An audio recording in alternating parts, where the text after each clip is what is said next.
വീരപ്പന്റെ കുഴിമാടത്തോട് ചേർന്ന് തമിഴ്നാട് സർക്കാർ സ്മാരകം നിർമ്മിക്കണമെന്ന ആവശ്യവുമായി ഭാര്യ മുത്തുലക്ഷ്മി രംഗത്തെത്തിയിരിക്കുന്നു. ഇതിനായി ഉടൻ നിവേദനം നൽകുമെന്ന് പറയുകയാണ് ഭാര്യ മുത്തുലക്ഷ്മി. നേരത്തെ മുത്തുലക്ഷ്മി സ്മാരകം നിർമ്മിക്കാൻ ശ്രമിച്ചെങ്കിലും സർക്കാർ അതിന് അനുമതി നൽകിയിരുന്നില്ല. മുഹമ്മദ് റഹീസ് ചെന്നൈയിൽ നിന്ന് വിവരങ്ങളുമായി ചെയ്യുന്നു. റഹീസ്, ഇപ്പോൾ വീരപ്പന്റെ ഭാര്യ മുത്തുലക്ഷ്മി ഒരു രാഷ്ട്രീയ പാർട്ടിയൊക്കെ രൂപീകരിച്ച് സജീവ രാഷ്ട്രീയ പ്രതികൾ, ഇപ്പോൾ വിജയ്ക്കെതിരെയുള്ള രാഷ്ട്രീയ പ്രതികൾ കഴിഞ്ഞ ദിവസം വന്നതാണ്.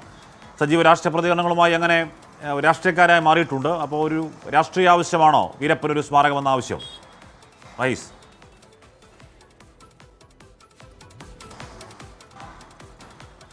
അതെ ആഷ്മി, ആ ഒരു ആവശ്യത്തിന് ഇപ്പോൾ അതിൻ്റെ തോത് വർദ്ധിച്ചിരിക്കുന്നു എന്നുള്ളതാണ്. നേരത്തെ തന്നെ ഈ ഭാര്യ മുത്തുലക്ഷ്മി വീരപ്പനൊരു സ്മാരകം വേണം, കുഴിമാടത്തിനോട് ചേർന്നൊരു സ്മാരകം ഉണ്ടാക്കണം എന്നൊക്കെ ഉള്ള ആവശ്യം ഉന്നയിച്ചിരുന്നു. പക്ഷേ ഇപ്പോൾ അത് ഔദ്യോഗികമായി നീങ്ങാനാണ് അവരുടെ തീരുമാനം.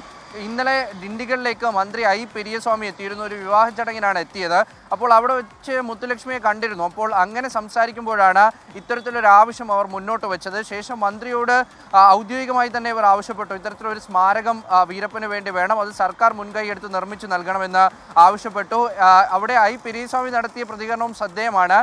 ഈ ഒരു ആവശ്യം മുഖ്യമന്ത്രി MK സ്റ്റാലിന് മുന്നിൽ വയ്ക്കും, വിശദമായി ചർച്ച ചെയ്യും, അതിനുശേഷം ഒരു തീരുമാനം അറിയിക്കാമെന്ന് കൂടി പറഞ്ഞു വെച്ചിട്ടുണ്ട്. അപ്പോൾ ദീർഘനാളായിട്ടുള്ളൊരു ആവശ്യമാണ് ഇത്തരത്തിൽ വീരപ്പൻ ഒരു സ്മാരകം വേണമെന്നുള്ളത്. അതിനെ പലതരത്തിൽ പല പാർട്ടികളും വിമർശിക്കുകയും അനുകൂലിക്കുകയും ഒക്കെ ചെയ്യുന്നുണ്ട്. അതിലേറ്റവും ഒടുവിലാണ് ഇപ്പോൾ ഭാര്യയുടെ ഭാഗത്തു നിന്ന് ഇത്തരത്തിലൊരു നീക്കം ഉണ്ടായിരിക്കുന്നത്.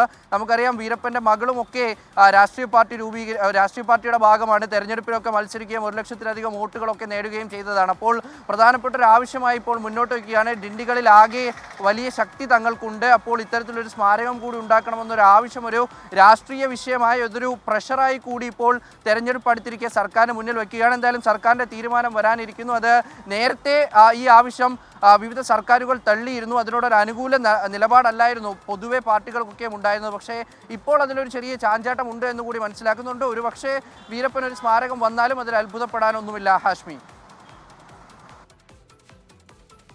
അല്ല എന്ന് പറഞ്ഞാൽ റഹീസ്, ഇപ്പോൾ സർക്കാർ കണക്കുകൾ പ്രകാരം ഒരു കാട്ട് കള്ളനെ പിടികൂടാൻ ഏറ്റവും അധികം തുക ചെലവാക്കിയ ഒരു വേട്ടയാണ് ഓപ്പറേഷൻ വീരപ്പൻ. സത്യമംഗലം കാടുകൾ കർണാടക, തമിഴ്നാട് സർക്കാരുകൾ വർഷങ്ങളോളം വീരപ്പനെ തേടി അലഞ്ഞതാണ് പലയാവർത്തി. 187 പേർ അതിനിടയിൽ ജീവൻ നഷ്ടമായി എന്ന കണക്കുകൾ വരുന്നുണ്ട്. 3000-ഓളം ആനകൾ കൊല്ലപ്പെട്ടു എന്ന കണക്കുകളൊക്കെ വരുന്നുണ്ട്.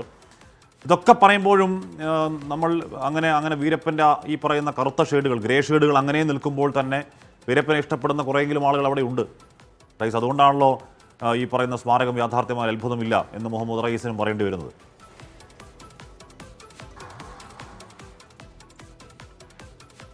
തീർച്ചയായും അങ്ങനെ തന്നെയാണ്. കാരണം ഈ ഒരു ആവശ്യം ഉന്നയിച്ചിരിക്കുന്നത് ഒരിക്കലും ഭാര്യ മാത്രമല്ല. നേരത്തെ തന്നെ പല ഗ്രൂപ്പുകൾ, പല വിഭാഗങ്ങളൊക്കെയും വിവിധ സർക്കാരുകളെയൊക്കെ കണ്ട് ഇത്തരത്തിലൊരു ആവശ്യം മുന്നോട്ട് വെച്ചിരുന്നു. ഇങ്ങനെ ഒരു സ്മാരകം വേണം, അവിടെ അത് കുഴിമാടത്തിനോട് അടുത്ത് തന്നെ വേണം, അദ്ദേഹത്തിൻ്റെ ഓർമ്മകൾ സംരക്ഷിക്കപ്പെടണം, വിവിധ സാധനങ്ങൾ, അദ്ദേഹം ഉപയോഗിച്ചിരുന്ന സാധനങ്ങളൊക്കെ അവിടെ പ്രദർശിപ്പിക്കണം, അത്തരത്തിലുള്ള ആവശ്യം നേരത്തെ തന്നെ ഉയർന്നതാണ്. പക്ഷേ ആദ്യഘട്ടത്തിൽ സർക്കാരുകൾക്ക് ഇതിനോട് വലിയൊരു താല്പര്യമൊന്നുമില്ലായിരുന്നു. നേരത്തെ തന്നെ ആവശ്യം പലതവണ മുന്നിലെത്തി, പക്ഷേ അത് നിരസിച്ചു വിട്ടതാണ്. പക്ഷേ ഇപ്പോൾ ഈ ഒരു ഘട്ടത്തിൽ ഭാര്യ ആ ഒരു ആവശ്യം ഒരു മന്ത്രിയോട് തന്നെ പറയുകയാണ്. അതിനുശേഷം രാഷ്ട്രീയ പ്രതികരണങ്ങളൊക്കെ നടത്തുന്നതിനിടയിൽ ഭാര്യ ആവശ്യം മാധ്യമങ്ങൾക്ക് മുന്നിൽ വെച്ച് താനിത് ഔദ്യോഗികമായി ആവശ്യപ്പെടുന്നു എന്ന് പറയുന്നു. ഒപ്പം തന്നെ മകൾക്കും ഇതിനോട് അനുകൂലമായിട്ടുള്ളൊരു നിലപാടാണ്, ആ ഒരു ആവശ്യം മുന്നോട്ട് വയ്ക്കുന്നുണ്ട്. അപ്പോൾ രണ്ടുപേരും രണ്ട് പാർട്ടിയുടെ ഭാഗമാണ്. അത്യാവശ്യം ജനസ്വാധീനവും ആളുകളുമൊക്കെ ഉള്ള ഒരു സംഘമാണവർ. മാത്രമല്ല, വീരപ്പന് സ്വന്തമായൊരു ഫാൻസ് അസോസിയേഷനും അതിൻ്റെ കുറേ ആളുകളും ഇപ്പോഴും ആ ഓർമ്മകളും അദ്ദേഹത്തിനെ മഹത്വവൽക്കരിക്കുന്ന ആളുകളും ഒക്കെ ഉണ്ട്. ഏതൊക്കെ ഷെയ്ഡിൽ അദ്ദേഹം നിന്നു കഴിഞ്ഞാലും അദ്ദേഹം കാടിനെ സംബന്ധിച്ചിടത്തോളം പ്രധാനപ്പെട്ട ആളാണ്. അദ്ദേഹത്തിൻ്റെ കുറേ പാടിപ്പുകഴ്ത്തലുകളൊക്കെയും ഇപ്പോൾ നടക്കുന്നുണ്ട്. അത് either പോസിറ്റീവ് ഓർ നെഗറ്റീവ്. അതൊരു വലിയ ആവശ്യമായി മുന്നോട്ട് വരുമ്പോൾ DMK സർക്കാർ അതിനെ എങ്ങനെ കാണുന്നു കൂടി ഈ ഘട്ടത്തിൽ വലിയ ഒരു നിർണായകമായി തന്നെ മാറും. അപ്പോൾ വീരപ്പൻ എന്ന് പറഞ്ഞാൽ ഇപ്പം വീരപ്പൻ്റെ ഭാര്യ മുത്തുലക്ഷ്മി രാഷ്ട്രീയ പാർട്ടി ഉണ്ടാക്കിയിട്ടുണ്ട്. തീരെ ഒട്ടുമേ ആളില്ലാത്ത രാഷ്ട്രീയ പാർട്ടി അല്ല. അപ്പോൾ അത് മുത്തുലക്ഷ്മിക്കുള്ള പിന്തുണ മാത്രമല്ല, വീരപ്പനുള്ള പിന്തുണയാണ്. ഏതോ അർത്ഥത്തിൽ വീരപ്പൻ അവിടെ ആർക്കൊക്കെ ഇഷ്ടമുള്ള ഒരു മനുഷ്യൻ കൂടിയാണ് ഏതോ അർത്ഥത്തിൽ.